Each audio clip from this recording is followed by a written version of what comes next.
Hey there, friends. So today is another episode that I'm pretty excited about, and that is using the Spokeshave. Picked this up a while back, and it's become one of my favorite tools. Really enjoy that. We are going to be looking at exercises 29 and 30 out of the Teacher's Handbook of Sloyd. We are working our way through the exercises to learn basic hand tool skills, and exercise 29 is the smoothing or dressing up with a spoke shave. Exercise 30 is called modeling. Modeling isn't just the term they use for shaping, and we're going to do roundovers on the edge. So, what is a spoke shave? A spoke shave is one of those, it's a very simple tool. It's basically just it's a handle with a sole, usually made out of cast iron or some type of malleable metal. You've got a cap iron here and the blade, and there's a lot of different ways to control a spoke shave depending on the model. This particular one has these two knurled knobs which control the depth of the spoke shave. And you can see, you can actually control the depth independently, so you could purposely put a little bit of a skew on there. Other spoke shaves you adjust with the tap of a hammer, things like that. But this is probably one of the most common ones you're going to find. Even modern spoke shaves, a lot of them are made after this pattern here today. Like I said, this is one that I picked up as part of a tool haul. Didn't pay a whole lot for it. Didn't really understand exactly at the time just how beneficial these things can be. But there's other options out there besides these vintage Stanleys. Kuhn's puts out one that I actually bought off Amazon before I got this one, and it works extremely well. Bought this one brand new. This is one that I picked up from a estate sale a few weeks back for $2. Blade needs to be cleaned up, sharpened. There's a little bit of rust here on the bottom, but the sole is flat, and after cleaning this up, this is going to be a perfectly functional spoke shave. So don't think you have to have a vintage spoke shave to be able to do this. The modern ones work just fine. So first of all, we're going to talk about dressing an edge. And just like any plane, you want to make sure that the sole is registered firmly on the wood, and you can either do a push stroke, put your thumbs here in these little indentations, do your push stroke, or a pull stroke. All depends on how the grain is reacting. So as we come across this piece of wood here, what we're going to find is that in certain areas, the push stroke is going to rip the grain. It'll be going against the grain, so we can't do a push stroke. In other areas, we're not able to do a pull stroke because that would do that. With the spoke shave, you just flip it around, and it's very, very simple, but the idea is still the same. Register the sole, nice, firm, smooth strokes.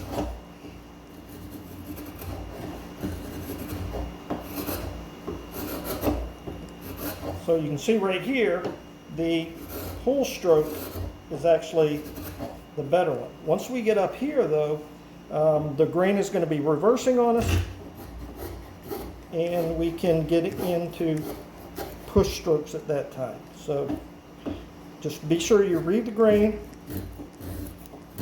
and be willing to flip around whenever you get into some contrary grain. So right here, you got to do pull strokes. Once we get to this point right here, we're going to have to switch and do our push strokes. But again, very simple with the spoke shave to be able to do that. It's very comfortable in the hands both ways. All right, so this is, see, going against the grain. See how we tore it out there? So let's flip it around. Spend a little time smoothing that out. And it really does put a nice nice finish on that. Just smoothly come around. That is doing the dressing with a concave shape or convex shape. The Spokeshave will actually transition very nicely into going from convex to concave.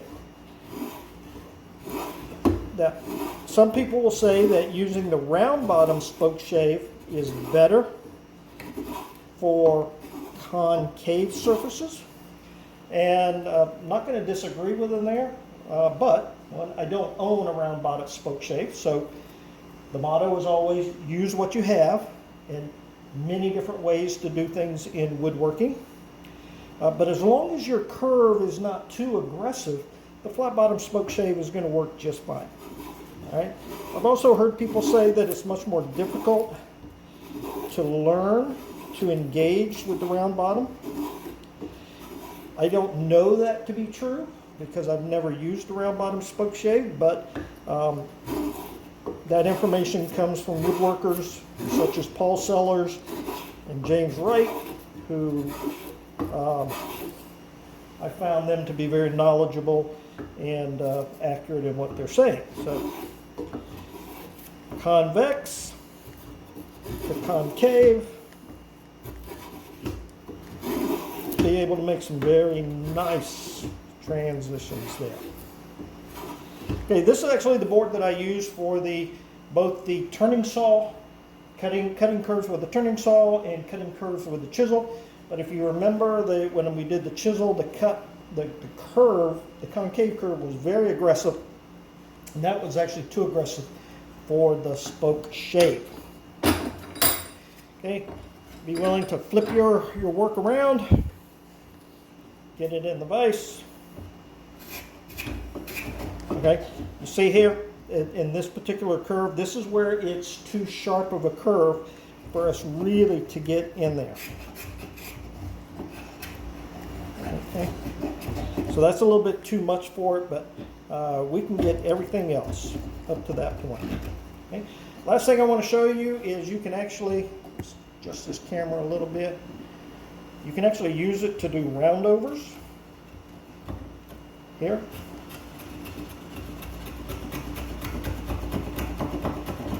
Let's get it started.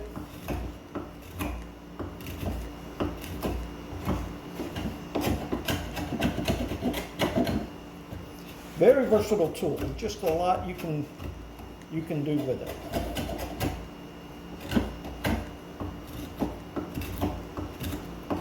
Okay, we're still calling this one dressing because even though we're trying to do a round over here, we are working with a flat surface and we're registering as much of the sole as we can.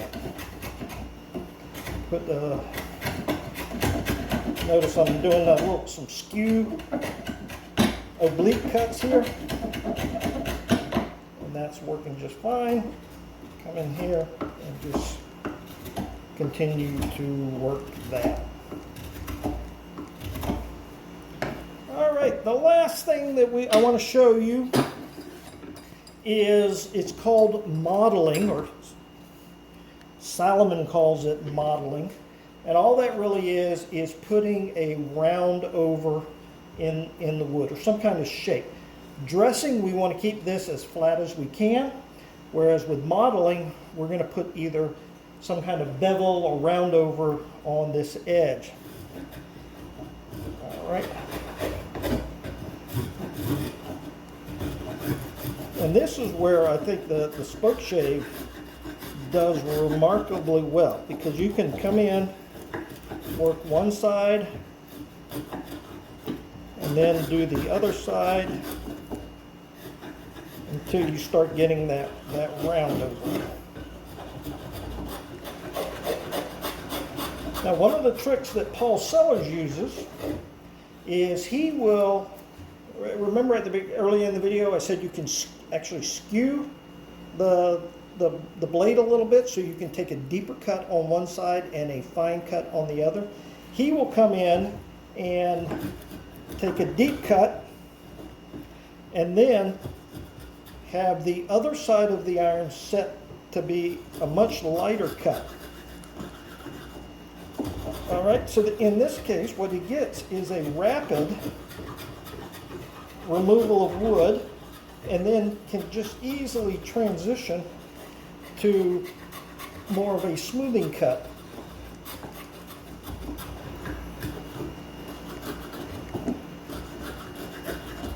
You enjoying those pictures of my hands? Sorry about that. I keep forgetting. I'm not watching the camera enough. So one side gets a nice deep cut. The other side is a much finer cut. Allows you to refine the shape a little bit more and also smooth it. All right. This is one of what I think is to be one of the most versatile tools that you can have. It's not an expensive tool to get. If you're patient and you're looking for vintage ones, you can pick them up for just a few dollars. If you need one right away, you can pick up one from Amazon for really pretty fair price for what you get. So I very much encourage you to add a spoke shave to your toolbox if you don't already have one. All right, friends, another fun episode for me. Hope you're enjoying this. Until next time, take care. God bless.